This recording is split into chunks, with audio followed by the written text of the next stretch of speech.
চীনের কাছ থেকে ঋণ নিয়েছে বিশ্বের দরিদ্রতম ৭৫টি দেশ। চলতি বছরেই তাদের শোধ করতে হবে রেকর্ড পরিমাণ ২২ বিলিয়ন মার্কিন ডলার ঋণ। অস্ট্রেলিয়া ভিত্তিক থিঙ্ক ট্যাঙ্ক লোই ইনস্টিটিউটের সাম্প্রতিক বিশ্লেষণে উঠে এসেছে এই তথ্য। প্রতিবেদনটি বলছে, আগামী বছরগুলোতে চীন উন্নয়নশীল দেশগুলোর জন্য আর ব্যাংকার হিসেবে নয়, বরং ঋণ আদায়কারীর ভূমিকায় থাকবে। এতে আরও বলা হয়েছে, এই ঋণ পরিশোধের চাপ দেশগুলোর স্বাস্থ্য, শিক্ষা এবং জলবায়ু পরিবর্তন মোকাবেলার তহবিলেও বিরূপ প্রভাব ফেলবে। বিশ্লেষণ অনুযায়ী এমন একটা সময় চীনের পক্ষ থেকে ঋণ দেওয়ার পরিমাণ হ্রাস পাচ্ছে যখন দরিদ্র দেশগুলো মারাত্মক আর্থিক চাপে রয়েছে।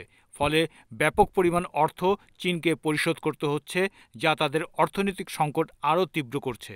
এই ঋণগুলো মূলত চীনা প্রেসিডেন্ট শি জিনপিংয়ের বেল্ট অ্যান্ড রোড ইনিশিয়েটিভ প্রকল্পের আওতায় প্রদান করা হয়েছিল।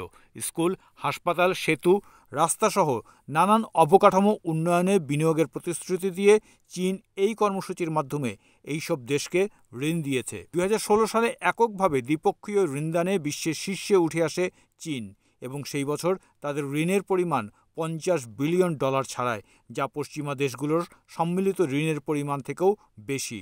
তবে লোই ইনস্টিটিউটের মতে চীন তাদের প্রকৃত ঋণের পরিমাণ অনেকটাই আড়াল করে রাখছে। ২০২১ সালে এই ডেটা জানিয়েছিল চীনের লুকানো ঋণের পরিমাণ ৩৮৫ বিলিয়ন ডলার পর্যন্ত হতে পারে। অনেক বিশেষজ্ঞ বলছেন, চীন এইসব দেশকে ঋণের ফাঁদে ফেলছে।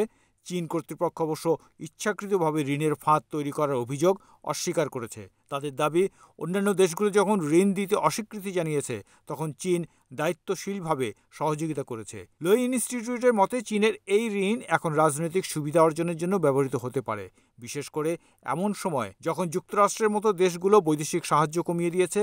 হন্ডুরাস, নিকারাগুয়া, সলোমন দ্বীপপুঞ্জ, বুর্কিনা ফাসো এবং ডোমিনিকান রিপাবলিক এইসব দেশ তাইওয়ানের পরিবর্তে চীনকে স্বীকৃতি দেওয়ার পরপরই চীনের কাছ থেকে বড় অঙ্কের ঋণ পেয়েছে।